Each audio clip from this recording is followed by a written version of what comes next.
Hello YouTube and hello Billy. This is Zach and today I'm going to be reacting to and analyzing the hotly requested Dalabengba by Zhou Shen. Ever since I started talking about him, this has been a mainstay in my comments section to talk about this song.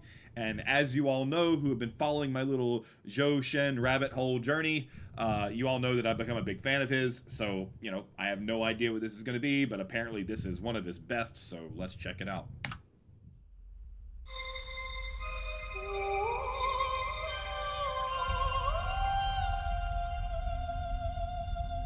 Is that Harry Potter?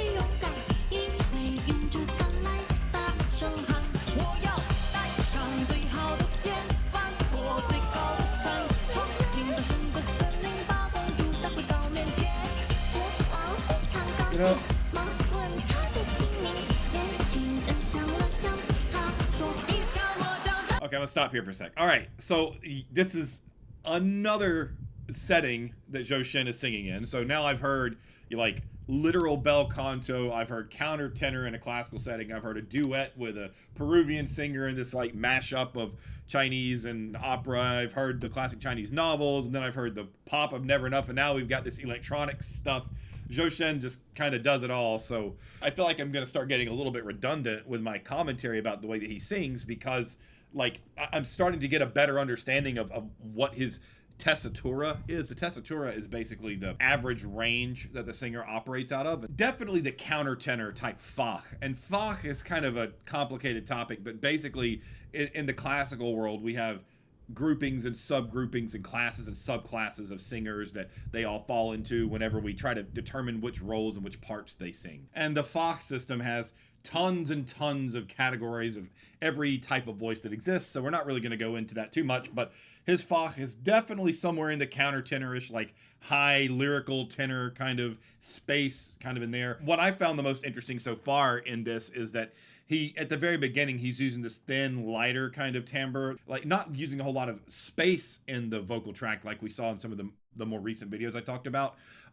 It's a little thinner. It's kind of creating a more of a childlike quality, a younger quality, but you hear him a couple of times in these phrases at the end where he, maybe it's right around here, I'm not sure, somewhere around here where he jumps up into something that sounds more like a more prominent M2 that's speaking range kind of sound rather than this heady kind of childlike sound. Let me see if I can find it. Yeah, that was right on it actually.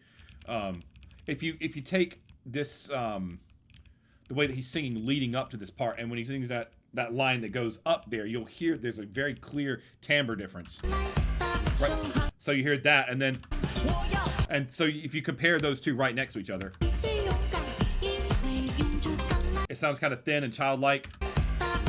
And here, on that, I don't know what the word is. It sounds like whoa yo, I guess. Maybe I said that totally wrong. But when he sings those two notes, what you hear is a clear change in the timbre. And so what he's doing, he's releasing some of that head voice sound. He's releasing some of the what we call cricothyroid dominant sound, and still operating in the same vocal range, in the same range of pitches, and using his chest voice there. So it shows that he can kind of navigate in and out of that space of his voice really readily and fluidly. I think that we talked about that on one of the recent videos. I don't remember which one it was, but there was one video, I don't remember which one it was, but there was definitely one of his videos recently where I kind of pointed out his ability to do that there as well. So that's the reason that's notable, is that it's a skill that takes a lot of work to be able to do. It's not something that you're born able to do. Entry-level singers cannot do that. It takes years of practice and training.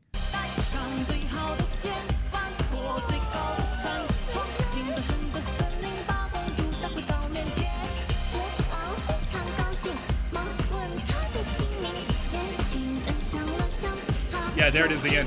The kid-like sound.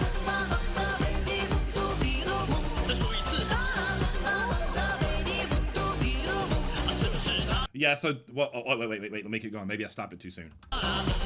Yeah, okay. So in typical larynx bro fashion, what I'm going to talk about here is how he's making this lower timbral sound.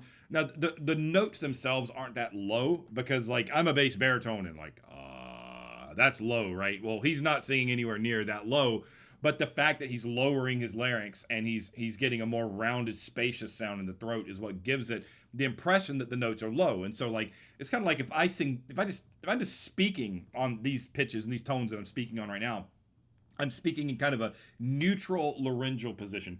But if I lower my larynx like this, well, even though I'm speaking around the same pitch range, it sounds lower and darker. And that's what he's doing here, that kind of gives the tone the quality of it being lower and darker, even though the range isn't that much lower than what he's singing. It is a little bit lower than what he was singing before, but it's still not like he's not singing bass notes here. You know what I mean? So that's what the lowered larynx can do for you. It kind of creates this darker, richer, more open, weightier sound. Real quick, I hope you're enjoying this video, and if you are, please give it a like and subscribe. That will help me so much. Also, I do offer voice instruction. I am a professional singing teacher, and I offer voice instruction through my Discord server, so I highly encourage you to join. That's where my entire community is. That's where all my students are. We do weekly vocal workshops. I do free vocal assessments for all incoming students, and it's just a really good place to be. I also do offer a Patreon if you want to kind of get a little bit more of a bird's eye view on the things I do, get early access to the videos and things like that. But yeah, please join my Discord server. I'd love to see you there. Hope you enjoy the video.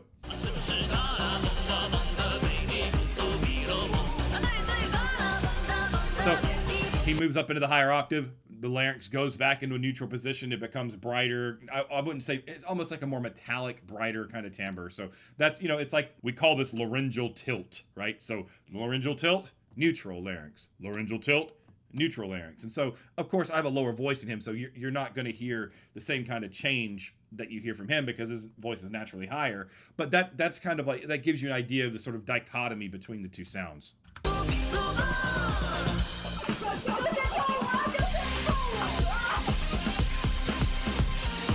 Yeah, he just is all over the place, isn't he?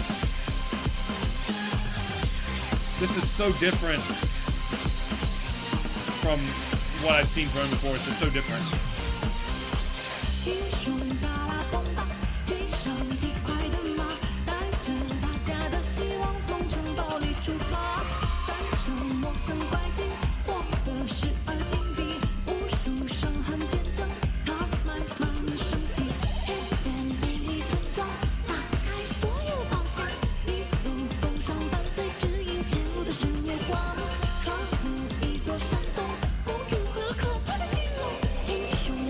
Yeah. It's hard to know where to stop. There's so much going. There's still like 2 minutes in. Oh my gosh. Yeah, there's so much going on here. So what I'm hearing predominantly from this is similar to what I've heard. I think the closest that I could compare this to with his videos so far has been the 4 classic Chinese novels, where he kind of was using the different timbral effects to represent the different stories. He's kind of doing that here, except I don't know what the words are saying, but I'm assuming based upon the way he's, you know, doing some physical acting and the way the voice is changing, is he's trying to represent different characters. You can feel free to explain, you know, what this is all about in the comments. I'll read it. But what he's definitely doing is, I would say that he's exaggerating some of the vocal effects that come from the laryngeal and pharyngeal, which is the back of the mouth setup that he's using for each sound. He's over exaggerating it a little bit so that he can really emphasize the fact that he's creating a characterization. This song so far has a very different affect than what you've heard in some of the more classical stuff. This is obviously like designed to be a lot more upbeat and fun and not quite so, you know, perfect. By perfect, I don't mean he's not singing well, but like it's not quite so formal and refined. It's a little freer. He's dancing around, you know, he's in like very informal clothes. Like he looks like a pop star, right? So what he's doing to contrast this is, I think that he's over embellishing the changes that he makes in his voice. Like when he does this low larynx thing, it's super haughty sounding. It's almost like he's trying to sound dark and he's trying to sound deep because he's trying to characterize something different. You know, it makes me think of like a dad talking to his son or his daughter, and the other voice is like the young kid, you know, talking back. That's the impression that I get. So he's trying to like really embellish the fact that this low larynx sound is coming. It's trying to create one character or one way of thinking or acting or talking, and then you've got this alternative foil, this contrast to it. So what you're seeing in terms of his vocal technique is a very deliberate and clear transition between low laryngeal positions, open space in the vocal tract being everything from here to here, you know, from the vocal folds, larynx, pharynx, mouth, lips, opening things up a lot more to kind of close them up and making it more narrow and a little more squeezed sounding, a little more metallic sounding, so it can sound brighter and more childlike. That's what I'm getting from it. And that's kind of somewhere in the middle. Yeah, see, that's not low. That sound that he just created there is not a low pitch sound, but it still has that rounded open kind of thing going on. That's what it has like this effect on it, because he's still creating some space back here, but he's using his head voice, his M2, his falsetto register to make those sounds. So when I'm in the falsetto and I make the low larynx position, it makes this kind of sound. So you can kind of hear that he's emulating that a little bit here. Well, I should say I was emulating what he's doing, but that's how you get that sort of effect. Listen to it again.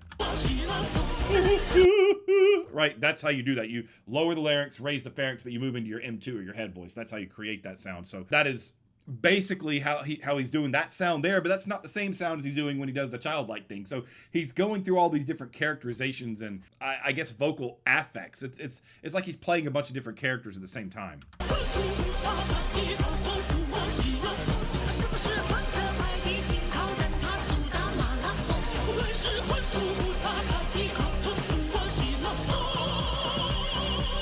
Nice open, nice open vowel. You can hear that vibrato kicking, that kind of waver. That comes from a tremor underneath the vocal mechanism combined with a very loose back wall of the vocal tract, and it kind of allows the vibratory function, the frequency to kind of oscillate, and it creates that spinny sort of sound. Really nice. You have to have a relaxed larynx, and you also have to have a really stable vowel to be able to create vibrato like that. It also involves having really clean, consistent vocal cord closure, and that's a little more complicated, but there's an oscillation that occurs on the folds themselves whenever you set up the vibrato. There are ways you can train it, but it takes time. You know, you can't just wake up having a vibrato sound like that. It takes a lot of work.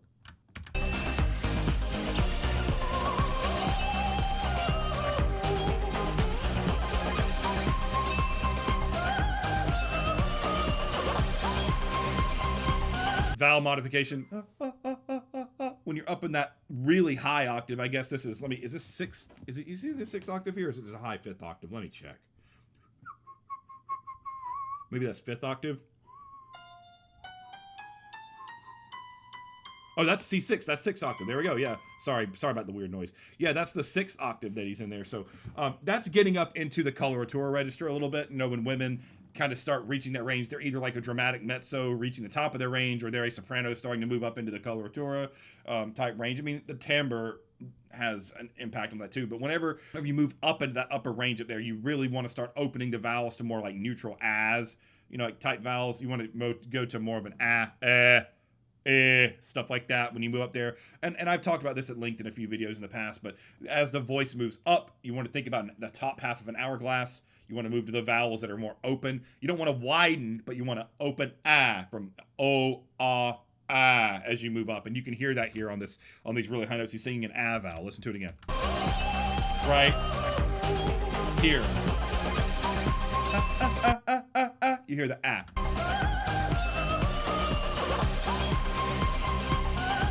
Very, very common coloratura soprano technique. Very common. Most operatic sopranos do that. Like, let me quickly switch gears a moment, and I can pull up the Queen of the Night aria, the Diana Damrau Queen of the Night aria, and you can hear when she does that, you can hear her go to an ah. See, listen to how when it goes up to the top note, it does an ah.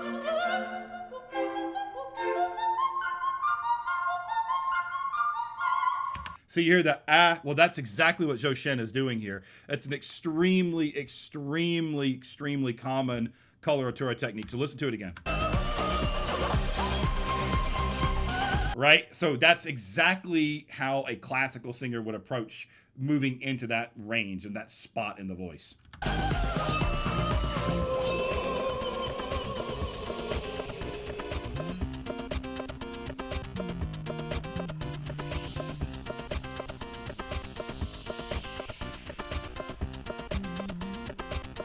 Like like a horse galloping.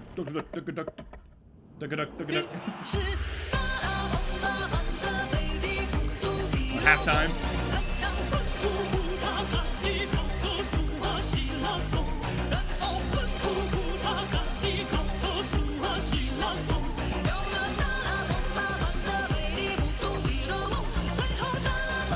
Wow.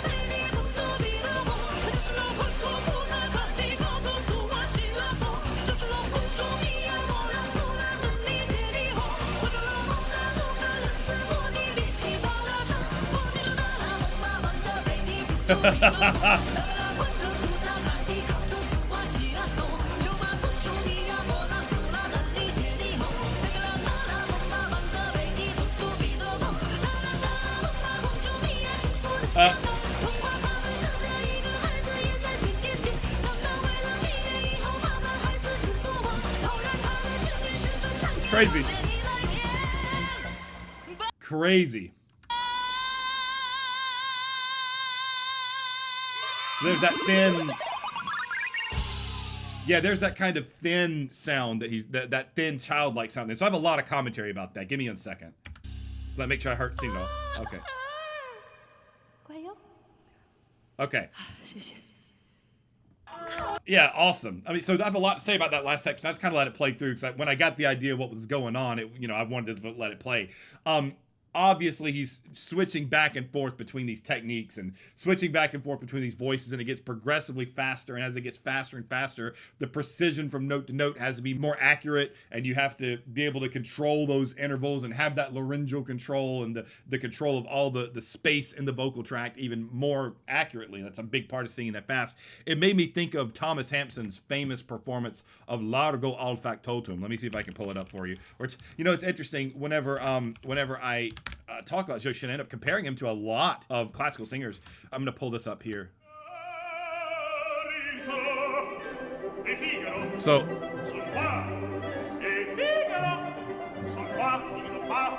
you got this whole da da da da da da da da da da. This piece is the bane of my existence. I cannot sing this.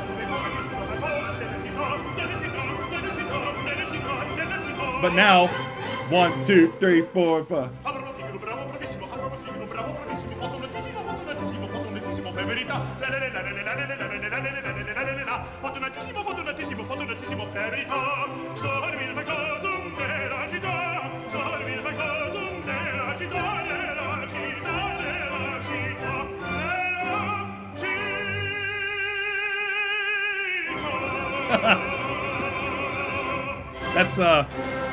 That's Thomas Hampson. He's a total beast. He's one of the greatest baritones of all time. He's just an incredible singer. And that constant speeding up of those phrases made me immediately think of Thomas Hampson's reading of the Largo al Factotum. Sorry, the video quality isn't great, but that's just a shining example of that kind of like constantly speeding up, and you can kind of hear how the articulation and the diction and the clarity stays there, very much like what Zhou Shen is doing in Dalabengba. I know that it's over. I kind of wish it had gone on more. It was really fun to watch.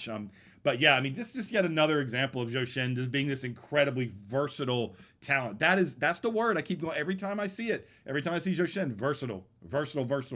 That he can do it all. He can sing in any style. He can sing all, like when he can go from a tenor up. Like if it is he can go from the tenor voice up, and I've never heard him sing any basso profundo. I don't think he's going to be singing down here. I don't think we'll hear that from him because that's just not what his voice does. But when you talk about the bottom of his range, the bottom of his range is the floor, and then he can go as high and as far up as he wants. He can operate in every voice type above that. An incredibly versatile voice, great talent. I can't say enough good things about him. Keep recommending me stuff because I'm going to keep watching it. I'm going to try to make a Zhou Shen video every 2 weeks, and I'm going to try to start talking about some other Chinese singers as well soon too. So thank you for watching. Keep up with my channel, and I will keep putting this stuff out for you guys. I really love how much you guys have been so supportive. All you Zhou Shen fans have been amazing. So thank you so much, and I will see you all again soon. Thanks. Bye.